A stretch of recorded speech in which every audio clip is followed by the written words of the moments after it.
bau. Tapi anehnya, manusia tetap hidup di atasnya. Rumah-rumah berdiri di atas kali. Kayu seadanya, seng bolong, tapi itu rumah mereka. Anak-anak main di pinggir kali, nyari mainan dari sampah. Sampah, jangan ditanya, tiap sudut penuh. Kadang kita lupa, ini sungai, bukan tempat pembuangan akhir.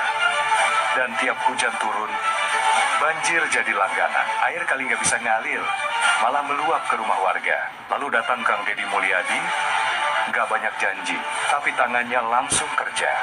Satu persatu, bangunan liar dibongkar dengan cara manusiawi.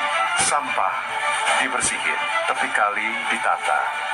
Warga diajak pindah dengan layak, bukan digusur semena-mena. Sekarang, airnya mulai jernih. Angin sore nggak bau lagi. Dan untuk pertama kalinya, Kali Gabus Bekasi punya harapan. Setelah tak diperhatikan di era Ridwan Kamil dan Ahmad Heriawan, sekarang hujan deras nggak lagi bikin panik. Karena setiap tepi dipasang beton penjaga, tinggi. Setinggi harapan warga pada Kang Deddy Mulyadi. Ini bukan sulap, ini kerja nyata. Assalamualaikum warahmatullahi wabarakatuh. Alhamdulillah. Selamat pagi para sedulur-sedulur yang saya cintai dan semoga dicintai oleh Allah SWT. Para sedulur, di awal video itu tadi ada potongan video yang menggambarkan kondisi terkini daripada sungai atau Kali Gabus yang ada di Tambun Selatan Bekasi, teman-teman. Nah, teman-teman, Kali Gabus yang teman-teman lihat tadi adalah kondisi terkini Kali Gabus ketika sudah direvitalisasi di bawah komando Gubernur Jawa Barat saat ini, yaitu Kang Deddy Mulyadi. Yang mana dulu kalau teman-teman lihat itu kilas balik ke belakang, di Kali Gabus ini di sepanjang bantaran sungainya, di sepanjang daerah aliran sungainya itu dipenuhi oleh bangunan-bangunan liar, bangunan-bangunan yang tidak berizin, yang mereka membangun bangunannya bukan di tempat, bukan milik mereka. Yang jelas tanah itu adalah milik pemerintah, gitu kan. Dan mereka sudah membangun bangunan di bantaran sungai itu bangunan permanen, ya teman-teman. Bangunan permanen itu ya sudah corak-corak, tembok segala macam. Artinya kalau kemudian di bantaran sungai itu sudah bangunan permanen, memang niatnya memang untuk menetap tinggal di situ. Bayangkan gimana kemudian hal itu bisa terjadi, padahal mereka membangun di tempat atau di tanah yang bukan milik mereka. Kalau mereka itu milik mereka, tentunya mereka punya sertifikat tanahnya, ya gitu kan. Bangun di tempat yang bukan milik mereka, bangun yang tempat untuk kepentingan umum, gitu kan. Bangunnya juga nggak tanggung-tanggung, bangunnya banyak yang permanen. Dan ini banyak kita lihat kemudian di wilayah kota di daerah Jawa Barat, ya. Nggak cuma di Bekasi, sepertinya di daerah Depok, Bogor tuh banyak, ya. Jadi kalau teman-teman lihat dari Bogor ke Jakarta lewat jalan raya di Bogor tuh, di sebelah kanan jalannya kalau dari Bogor itu banyak bangunan permanen itu di bibir sungai, ya teman-teman.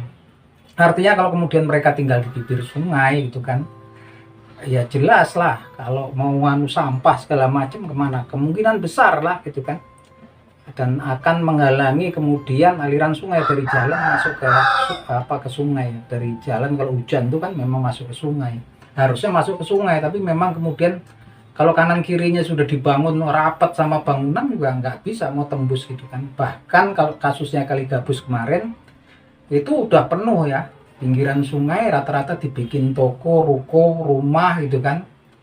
Dan nah, yang paling miris tuh kalau di cabang-cabang sungainya banyak yang ditimbun, atasnya juga kemudian dicor, dibangun rumahnya di atas sungai gitu kan. Dan ini memang mereka kan sudah tahu mereka bangun bukan di tanah milik mereka, tapi mereka kemudian tetap bangunnya juga nggak semi permanen, kebanyakan sudah ditembok, dicor. Artinya memang ada niatan yang nggak tahu, kita kurang baik lah di situ gitu kan.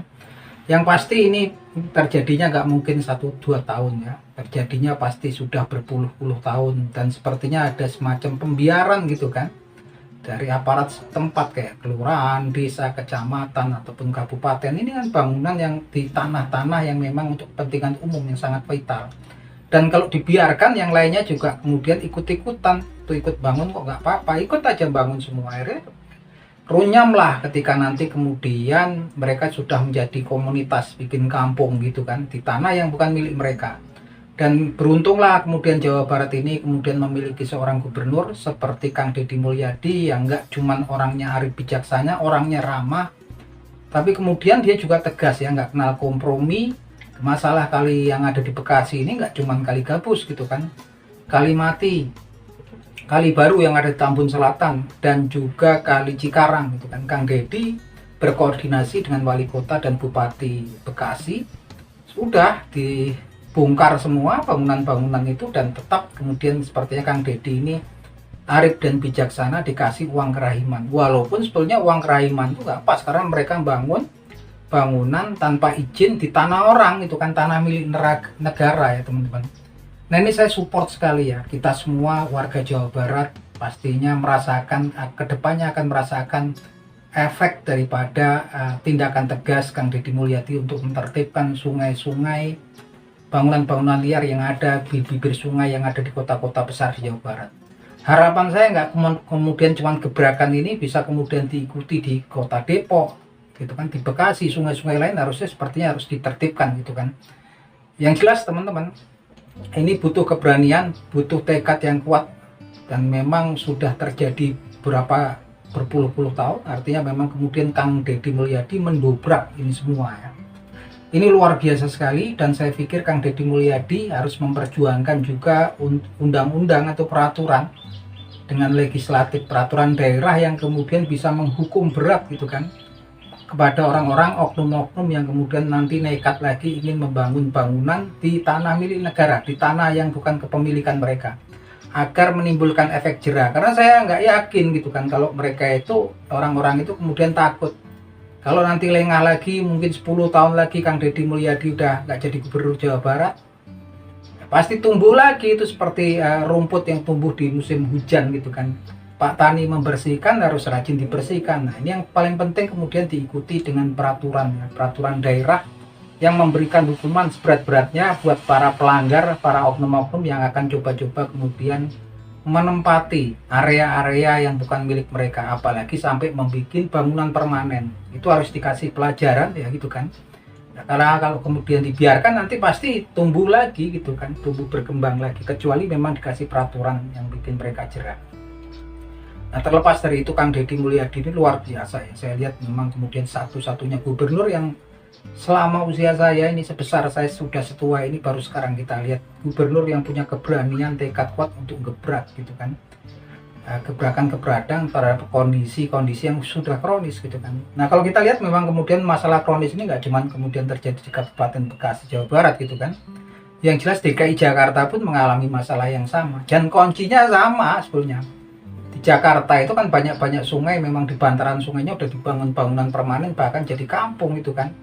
Mau ngapain lah gitu kan, yang paling tepat ya kemudian tuh rumah-rumah yang liar, bangunan liar ditertibkan, dijadikan daerah resapan, sungainya didalemin, pasang pail beton, udah selesai, sebetulnya semudah itu gitu kan. Dan kita yang penting itu punya tekad dan keberanian, dan nggak cuman kajian, langsung realisasi. Nah ini ya saya juga nggak ngerti kalau kemudian kemarin ada sekelompok anggota DPRD Jawa Barat yang kemudian sepertinya memprotes ya, yang mereka sepertinya kesal gitu kan, dan kepada Kang Deddy Mulyadi. Saya pikir mereka juga merasa marwah DPR itu sekarang udah nggak ada lagi, DPRD Jawa Barat, karena memang banyak program-program kebijakan yang dilakukan oleh eksekutif.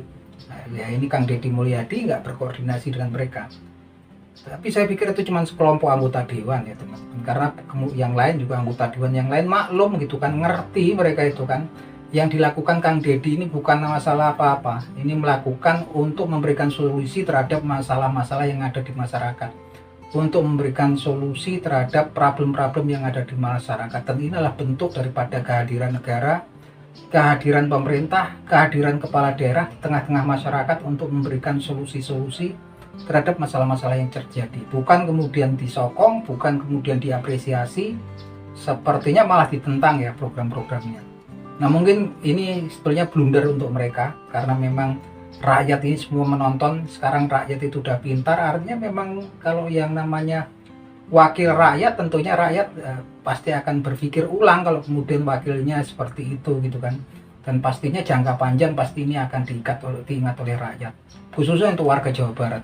Karena saya yakin warga Jawa Barat ini hampir 99,9% ada di belakang Kang Deddy Mulyadi dan program-programnya gitu. Nah teman-teman, mungkin teman-teman bisa kasih komen gitu, analisa teman-teman terhadap kemudian kemarin kritik keras gitu kan dari anggota DPRD Jawa Barat terhadap Kang Deddy Mulyadi, dan juga bisa kasih analisa tentang program-program penertiban bangunan liar di bantaran sungai-sungai yang ada di wilayah Jawa Barat, dan ini sangat penting sekali ya teman-teman. Nah itu teman-teman obrolan kita di pagi hari ini, semoga bermanfaat. Akhir kata wabillahi taufik wal hidayah. Wassalamualaikum warahmatullahi wabarakatuh.